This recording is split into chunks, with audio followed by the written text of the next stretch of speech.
both my parents were Holocaust survivors, and my daughter, one of my daughters, set up a StoryCorps interview where she interviewed me about my father.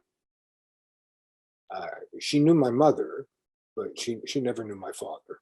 And she asked me questions, and I, with in a very emotional way, answered her questions because she never knew. And that was very moving. I'm actually writing a book about that now, about with another friend, being sons of survivors, of Holocaust survivors, and that whole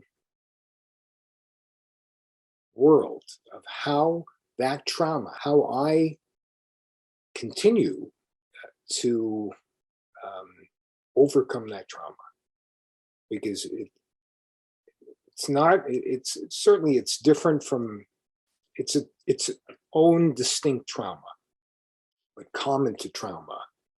It lingers, it resides in the body, it is prompted by the slightest stimulus of however the neural connections are.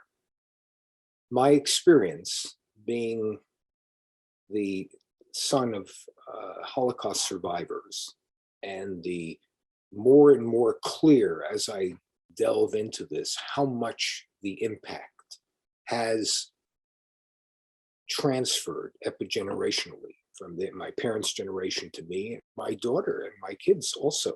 They're part of this whole story as well. That trauma, although diminished, continues to be transferred to that generation also. So I have a compassion for people experiencing trauma. Now, that's a very large population. Everybody's dealing with some kind of trauma.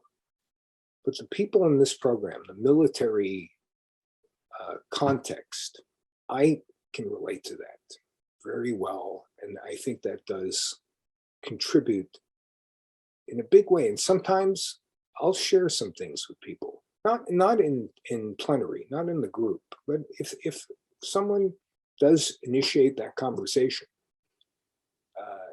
that's a between the lines yoga practice, if you will. And I'm careful to be a good soldier, if you will, here, and not do anything over my pay grade. But things enter; those little moments do surface, and I think it contributes to people being able to relate one to another, from me to them, for them to me, and maybe greases the slide for them to pursue this a little bit more.